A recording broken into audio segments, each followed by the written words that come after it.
Very good morning to all, very good afternoon, very good evening, and very good night. In this lecture, we will discuss Gauss law and its derivation. The statement of the Gauss law is direct. We will start the statement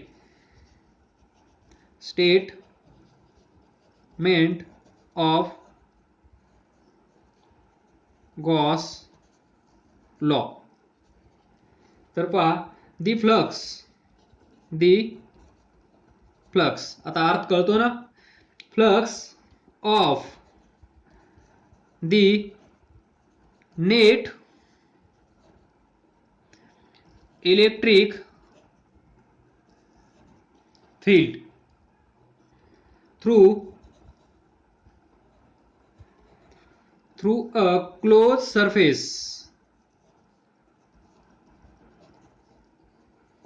surface is equal to the net charge enclosed by this surface divided by epsilon naught. This is the statement given by Gauss. तर याचा अर्थ समजून घ्या. What is the flux of the net electric field? This flux of the net electric field हे आपण last lecture मध्ये discuss केलं आहे. फ्लक्स ऑफ इलेक्ट्रिक फील्ड किंवा flux due to electric field त्याला आपण काय म्हणतो शॉर्ट मध्ये electric flux. What? Electric flux through close surface. समजा हा सरफेस असेल, या सरफेस मधून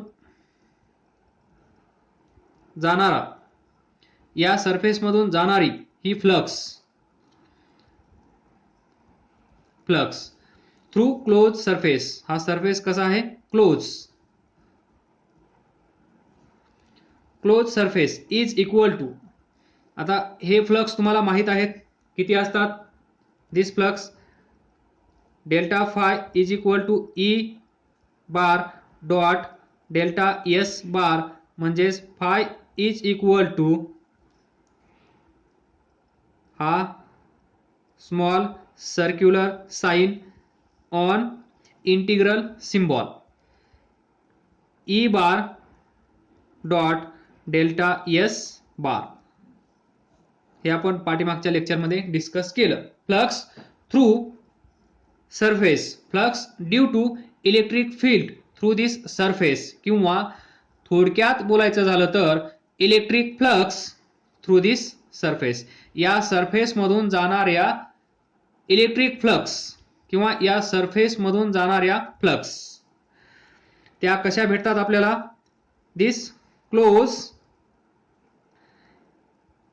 small circular sign on this integral symbol. This is integration of this e bar dot delta s bar. हे आहे पहिल्या लाईनीचा अर्थ. Is equal to net charge enclose by this surface. हा जो सरफेस आहे या सरफेसच्या आतमध्ये, तो सरफेस पहा, हाच सरफेस, या सरफेसच्या आतमध्ये चार्ज किती आहे? चार्ज त्याला आपण असं लिहिणार क्यू इन, म्हणजे charge inside this surface. Q in charge inside this surface.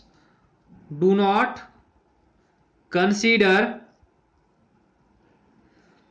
charge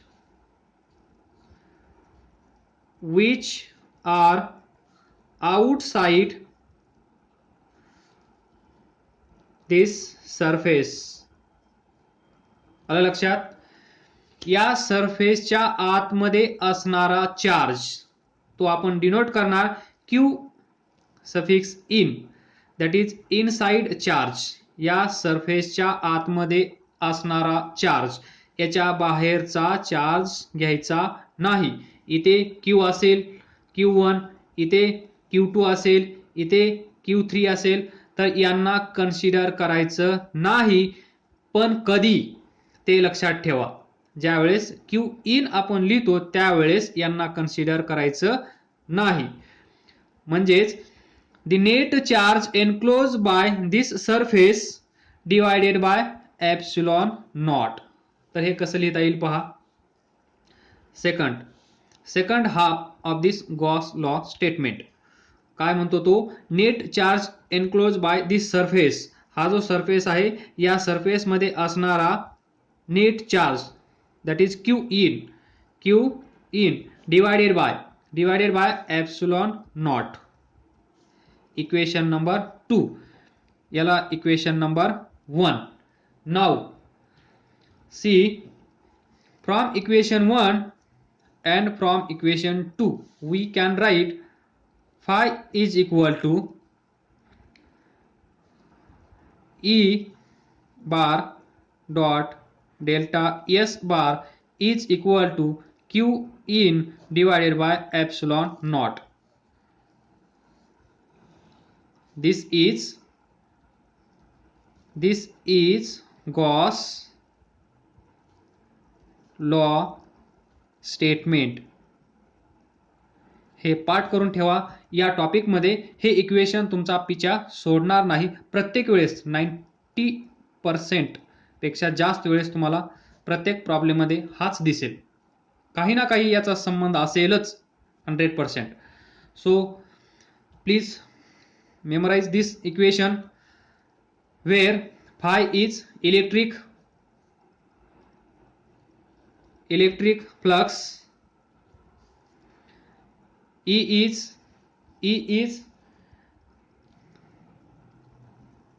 electric field, where delta S bar area vector, here Q in inside charge. Inside म्हणजे कळतो ना, या सरफेसच्या आतमधला जो सरफेस क्लोज आहे, हा सरफेस क्लोज आहे की नाही, हो, तर याच्यामध्ये असणारा चार्ज, याच्या बाहेरचा चार्ज घ्यायचा नाही. Divided by epsilon naught. तर इथे पहा, what is epsilon naught. This is capability. यालाच आपण म्हणतो परमिटिव्हिटी. अगोदर लिहा permittivity of free space and denoted by this letter epsilon naught. याचा अर्थ लक्षात ठेवा, capability of medium here vacuum or air to permit or to allow this electric field, to permit electric field. लक्षात ठेवा. Most important point इथे पहा, या equation मध्ये लेफ्ट साइडला इथे जो E आहे, E समजा हा सरफेस असेल, या सरफेस मध्ये इथे Q1 असेल, Q2 असेल, इकडे Q1 असेल, इथे Q2 असेल. तर ज्यावेळेस तुम्ही फाइंड करणार दिस इलेक्ट्रिक फ्लक्स, आणि आपल्याला माहित आहे electric flux depends on electric field, that is on E. तर इथे पहा, ज्यावेळेस तुम्ही E कॅल्क्युलेट करणार त्यावेळेस तुम्हाला या चार्जमुळे इलेक्ट्रिक फील्ड फाइंड करावं लागेल, या चार्जमुळे इलेक्ट्रिक फील्ड कॅल्क्युलेट करावं लागेल, या चार्जमुळे इलेक्ट्रिक फील्ड कॅल्क्युलेट करावं लागेल, या चार्जमुळे इलेक्ट्रिक फील्ड कॅल्क्युलेट करावं लागेल. मग लक्षात ठेवा, ज्यावेळेस तुम्ही इलेक्ट्रिक फील्ड फाइंड करणार त्यावेळेस तुम्ही असा विचार करायचा नाही की हा Q1 आतमध्ये आहे आणि हा Q1 बाहेर आहे. ज्या वेळेस तुम्हाला E फाइंड करायचा आहे त्यावेळेस तुम्हाला याला पण कन्सिडर करावं लागेल, याला पण कन्सिडर करावं लागेल, याला पण कन्सिडर करावं लागेल, याला पण कन्सिडर करावं लागेल when to calculate electric field. त्यानंतर इथे या राईट साईडला Q in, ज्यावेळेस तुम्ही Q in ची व्हॅल्यू कॅल्क्युलेट करणार त्यावेळेस तुम्ही फक्त आणि फक्त Q1 अँड Q2 या दोघांनाच कन्सिडर करायचा आहे. हा कॅपिटल Q1 आणि हा कॅपिटल Q2 या दोघांना कन्सिडर करायचं नाहीये. हा डिफरन्स लक्षात ठेवा.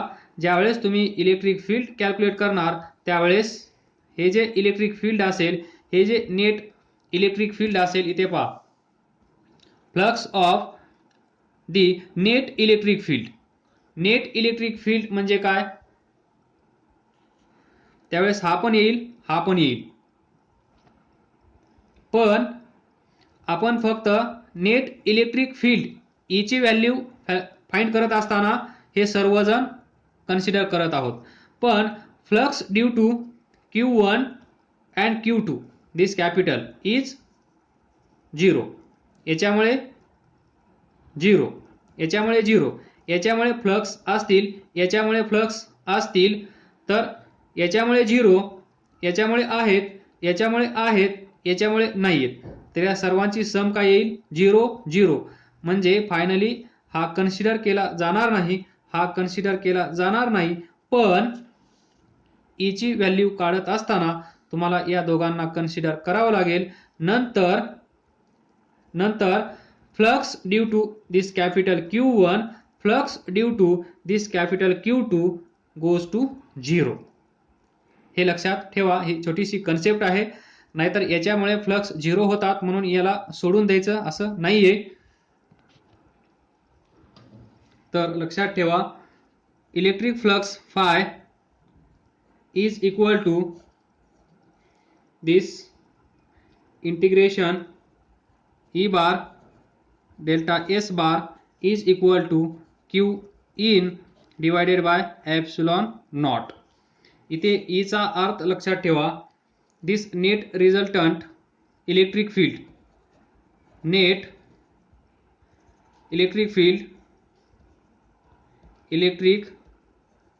Field is due to all charges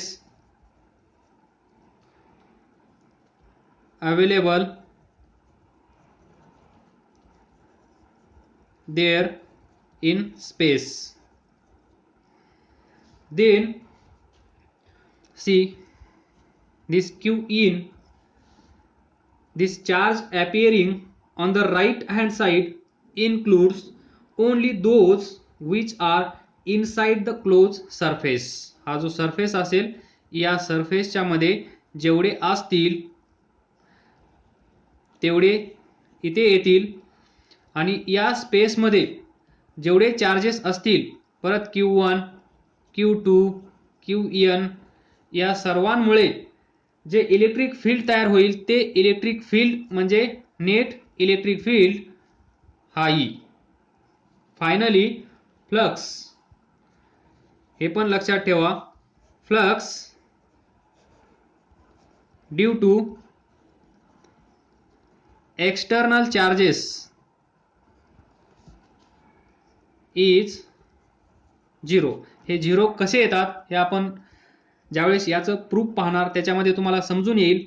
तत्पूर्वी तुम्ही हे फक्त लक्षात ठेवा. Flux due to external charge that is Q1, हा Q2, हा Qn, यांच्यामुळे फ्लक्स 0 येतात, E नाही. बरोबर, फ्लक्स 0 येतात, E असेल. हे लक्षात ठेवा. हाच डिफरन्स सांगायचा आहे मला तुम्हाला. This is more about Gauss law. In next lecture we will derive it. ही कन्सेप्ट क्लिअर करण्यासाठी तुम्हाला एक छोटासा क्वेश्चन देतो, तो आपण डिस्कस करूया. क्वेश्चन पहा, हा सरफेस आहे सेमी सर्क्युलर, तर चार्ज इथे ठेवला आहे at this point.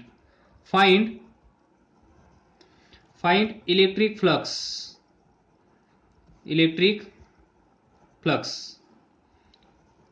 That is phi. सांगू शकाल? We know that from Gauss law electric flux is given by this integral of E bar dot delta S bar, किंवा flux is given by Q in divided by epsilon naught. तर आपल्याला माहित आहे electric flux is equal to Q in divided by epsilon naught. म्हणजे हा surface असेल close surface, याच्यामध्ये charge असेल, तर पहा हा जर इथे सेंटरला असेल, या असतील इलेक्ट्रिक फ्लक्स म्हणजेच इलेक्ट्रिक फील्ड लाईन्स. अशा प्रकारे जर चार्ज हा पॉझिटिव्ह असेल तर, जर हा चार्ज पॉझिटिव्ह असेल तर या कशा असतात, कशा काढणार आपण, going away from centre that is outward. या सर्व बाहेर जात आहेत असं आपल्याला वाटलं पाहिजे. म्हणजे जर या इलेक्ट्रिक फील्ड लाईन्स बाहेर जाणाऱ्या असतील तर इथे जो चार्ज असेल तो चार्ज 100% कसा असेल, पॉझिटिव्ह. तर मला सांगा, म्हणजे चार्ज क्यू आहे, मग इथे इलेक्ट्रिक फ्लक्स जर विचारल्या तर त्याचा अर्थ काय असेल, Q in divided by epsilon not. या फॉर्म्युल्याने आपण इलेक्ट्रिक फ्लक्स या लाईन्स या सरफेस मधून, दिस क्लोज सरफेस किती आहे हे आपण सांगू शकतो. तर any guesses, Q in divided by epsilon naught. तर पहा हा सरफेस आहे, हा चार्ज कुठे आहे, आउटसाइड. हा चार्ज आउटसाइडला असेल तर या सरफेस मधून जाणाऱ्या इलेक्ट्रिक फ्लक्स लाईन्स किती असतील, 0. कारण काय, आपण इथे लिहिलं आहे क्यू इन, म्हणजे Q that is charge should be inside this surface. हा चार्ज जर आतमध्ये असता तर आपण त्याचा आन्सर लिहू शकलो असतो, पण हा चार्ज आतमध्ये नाहीये, तर तो चार्ज कुठे आहे, या सरफेसच्या बाहेर आहे. त्यामुळे या चार्जमुळे electric flux passing through this surface is 0. हे लक्षात ठेवा, एकदम इजी. त्यानंतर हा सरफेस सेमी सर्क्युलर, आता हाच चार्ज जर मी इथे ठेवला इनसाइड दिस सेमी सर्क्युलर सरफेस, तर फाइंड इलेक्ट्रिक फ्लक्स फाय किती असतील. आपल्याला माहित आहे चार्ज जर आतमध्ये असेल, त्या सरफेस मध्ये असेल, that is flux of net electric field through close surface equals the net charge enclosed by the surface divided by epsilon naught, that is q in divided by epsilon naught. या असतील electric flux passing through this surface. हा जो surface आहे या surface मधून जाणाऱ्या electric flux, आलं लक्षात, flux passing through this surface किती आहेत, Q in divided by epsilon naught. Third similar question, this तो चार्ज आहे इथे Q. Find flux phi is equal to question mark. तर पहा हा सेमी सर्क्युलर सरफेस, चार्ज कुठे आहे? हा जो डायमीटर आहे या सेमी सर्क्युलरचा, हा जो डायमीटर आहे या डायमीटरवर आहे, तो सेंटरला आहे. जर हा सरफेस पूर्ण स्पेरिकल असला असता तर हा चार्ज त्या स्पेरिकल शेपच्या सेंटरला आहे, असा तो चार्ज आहे. या सिच्युएशन मध्ये फ्लक्स आपल्याला फाइंड करायचे आहेत या सरफेस मधून जाणाऱ्या. ती फ्लक्स इथून जाणाऱ्या या किती असतील? दिस फ्लक्स किती असतील हे आपल्याला फाइंड करायचं आहे. आणि हे आपल्याला माहित आहे, phi is equal to Q in divided by epsilon naught. पण क्वेश्चन नंबर 2 पहा, question number 1, question number 2, question number 3 मध्ये पाहता. क्वेश्चन नंबर 2 अँड 3 चं कंपॅरिझन करा. या क्वेश्चन नंबर 2 मध्ये पहा, हा सरफेस कसा होता? हा सरफेस कसा होता? क्लोज. सरफेस क्लोज होता म्हणून आपण सांगू शकलो की या सरफेस मधून किती इलेक्ट्रिक फ्लक्स पास होत आहेत. And this electric flux are given by Gauss law, simply Q in divided by epsilon naught. हे त्या क्वेश्चनचं आन्सर होतं. पण इथे लाईन ड्रॉ केलेली नाहीये. हा सरफेस कसा आहे? ओपन. हा सरफेस ओपन आहे आणि ज्यावेळेस सरफेस ओपन असतो त्यावेळेस आपण हा फॉर्म्युला यूज करू शकत नाही. असं प्रत्येक वेळेस वारंवार आपण डिस्कस करत आहोत. पाठीमागच्या लेक्चरमध्ये पण डिस्कस केलं, तर हा पॉइंट लक्षात ठेवा. हे इक्वेशन कुठे ॲप्लिकेबल असेल? Only for close surface. Close surface. मग पाठीमागच्या लेक्चरमध्ये आपण डिस्कस केलं होतं की याला काय करावं लागेल आपल्याला? हा सरफेस जो ओपन आहे या ओपन सरफेसला आपल्याला काय करावं लागेल? क्लोज. मग हा सरफेस क्लोज कसा बनेल? हा पूर्ण सेमी सर्कल आहे, तर या साईडला अजून एक सेमी सर्कल ड्रॉ केलं तर हा सरफेस क्लोज होऊ शकतो की नाही? Yes. Now this is close surface. बरोबर. आणि या क्लोज सरफेसच्या आतमध्ये हा चार्ज आहे, म्हणजेच याला आपण म्हणू शकतो Q is equal to Q in. Q in total charge inside this surface is Q. म्हणून Q in is equal to Q असं आपण लिहू शकतो. तर क्यू इन आपल्याला भेटला आहे, किती आहे? Q divided by epsilon naught. हे या क्वेश्चनचा आन्सर नाही. तर इथे आपल्याला थोडंसं डोकं लावावं लागेल, थोडासा विचार करावा लागेल. आपल्याला पाहिजे electric flux passing through this surface only. This surface, this semicircular surface, not through this surface. हा सरफेस आपण स्वतः होऊन इथे ड्रॉ केला आहे. तर या टोटल सरफेस मधून जाणारी इलेक्ट्रिक फ्लक्स किती आहे? Q divided by epsilon naught. म्हणजे हे जे सर्कल आहे या सर्कलच्या आतमध्ये क्यू चार्ज असेल तर इलेक्ट्रिक फ्लक्स फाय किती असतील? Q in divided by epsilon naught, म्हणजेच Q divided by epsilon naught. कशामधून? या टोटल सर्क्युलर शेप सरफेस मधून. पण इथे हा सरफेस किती आहे? हा सरफेस किती आहे? विचार करा. हा सरफेस किती आहे? विचार करा.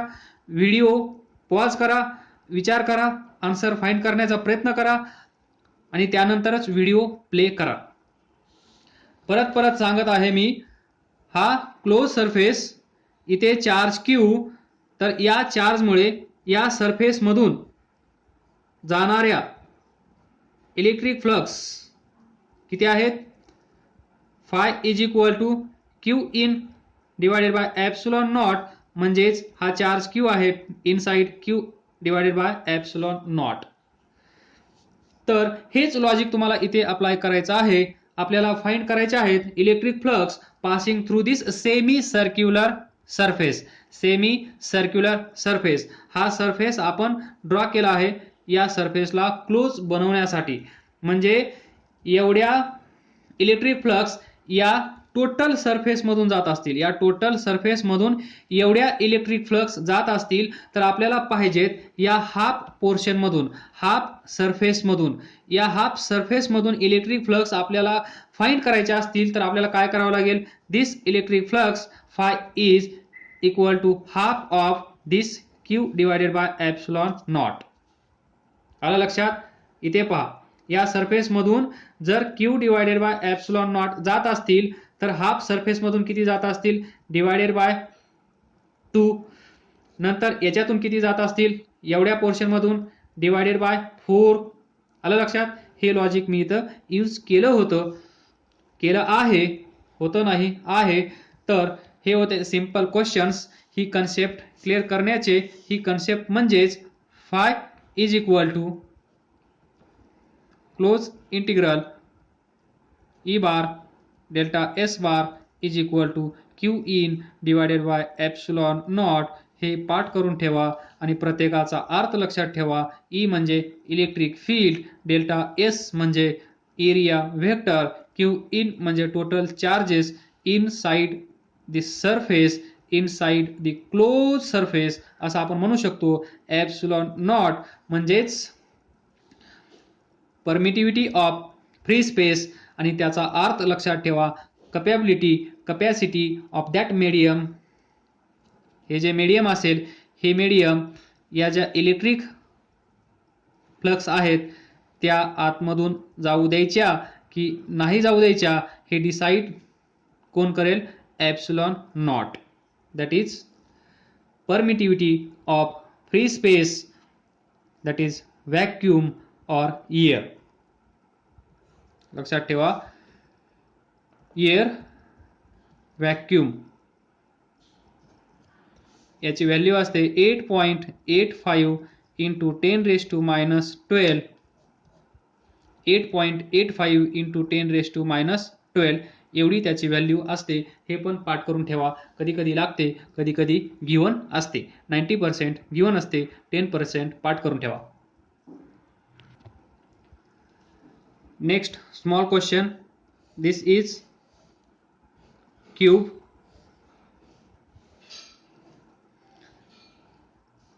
तुम्ही म्हणत असाल, सर ही काय सांगण्याची गोष्ट आहे का, आम्हाला काय क्यूब माहित नाही का? Cube A B C D,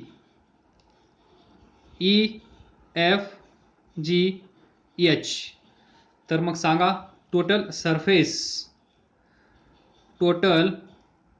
surface किती असतात क्यूबला? 1 2 3 4, इथे 5 and 6. या साईडचा 1 आणि त्याच्या अपोजिट साईडचा 1, किती आहेत? 0 6 टोटल सरफेस. लक्षात ठेवा. Find electric flux, find electric flux through this surface only, through this surface. येईल कुणाला सोडवता? सर्वांनाच येईल, कारण आपल्याला माहित आहे कोण, गॉस लॉ काय सांगतो, electric flux is equal to this integral of E bar dot delta S bar is equal to Q in divided by epsilon naught. परत सांगतो, E is electric field due to all charges present there, area vector, q in only that charges which are present inside the closed surface. q in हे लक्षात ठेवा. तर आपल्याला find करायचं आहे electric flux through this shaded area, shaded face of this cube. आणि सांगितलं आहे इथे चार्ज क्यू ठेवला आहे सेंटरला. तर तुम्हाला सांगता येईल इलेक्ट्रिक फ्लक्स इकडे जाईल, इकडे जाईल, इकडे जाईल, इकडे जाईल, त्यानंतर इकडे पण जाईल, इकडे पण जाईल, इकडे पण जाईल, इकडे पण जाईल, इकडे पण जाईल, इकडे पण जाईल, इकडे पण जाईल, इकडे पण जाईल, इकडे पण जाईल. जेवढ्या काढाल तेवढ्या कमीच आहेत.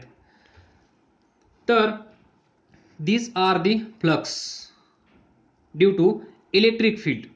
या इलेक्ट्रिक फील्डमुळे इथे ज्या फ्लक्स तयार झाल्या आहेत त्या फ्लक्स इथे दाखवल्या आहेत. तर पहा, या ज्या फ्लक्स आहेत या सर्व फ्लक्स किती असतील? बाय दिस लॉ फ्लक्स किती असतील? Phi is equal to Q in divided by epsilon naught. Q in किती आहे? Q divided by epsilon naught. आलं लक्षात? आन्सर खतम. एवढा सोपा क्वेश्चन. पण मी विचारलं नाहीये तुम्हाला की या सर्व सरफेस मधून Q divided by epsilon naught is right answer. But मी इथे जे विचारलं आहे ते काय विचारलं आहे? या शेडेड पोर्शन मधून इलेक्ट्रिक फ्लक्स किती जात आहेत? तर इथे पहा, युनिफॉर्म डिस्ट्रीब्यूशन आहे. चार्ज सेंटरला आहे. जेवढ्या लेफ्ट साईडला जात आहेत तेवढ्याच राईट साईडला जात आहेत. जेवढ्या अपवर्ड जात आहेत तेवढ्याच डाऊनवर्ड जात आहे. म्हणजेच इथे काय आहे? सिमेट्री. सो बाय सिमेट्री आपण असं म्हणू शकतो की surface that is face of cube 1 मधून जेवढ्या जात असतील तेवढ्याच 2 मधून जात असतील, तेवढ्याच 3 मधून जात असतील, तेवढ्याच 4 मधून जात असतील, तेवढ्याच फेस 5 मधून जात असतील आणि तेवढ्याच फेस 6 मधून जात असतील. म्हणजे युनिफॉर्म. जर तिथे 24 असतील इलेक्ट्रिक फ्लक्स लाईन्स तर डिवायडेड बाय 6 4. प्रत्येक फेस मधून किती जात असतील? 4. याच्यातून 4, याच्यातून 4, याच्यातून 4, याच्यातून 4, समोरच्या मधून 4, पाठीमागच्या मधून 4. तर टोटल किती असतील मग प्रत्येक फेस मधून? 4. हे तुम्ही कसं फाइंड केलं? बाय सिमेट्रिक नेचर आहे त्यामुळे तुम्ही सांगू शकलात की एका फेस मधून किती इलेक्ट्रिक फ्लक्स जातील.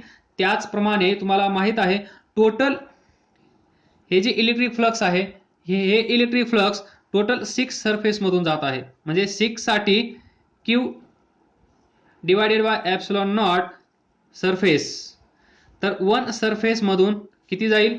डिवायडेड बाय 6 करा दोन्ही साईडला. 6 epsilon naught. This is the answer of this question. काय समजलं नसेल तर विचारा. अभ्यास करत राहा, पुढे जात राहा.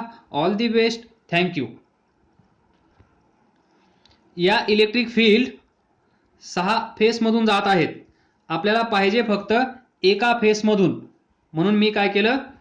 6 मधून एवढ्या तर एका मधून किती? सिंपल आहे. Divided by 6. इकडे पण डिवायडेड बाय 6. आन्सर भेटलं.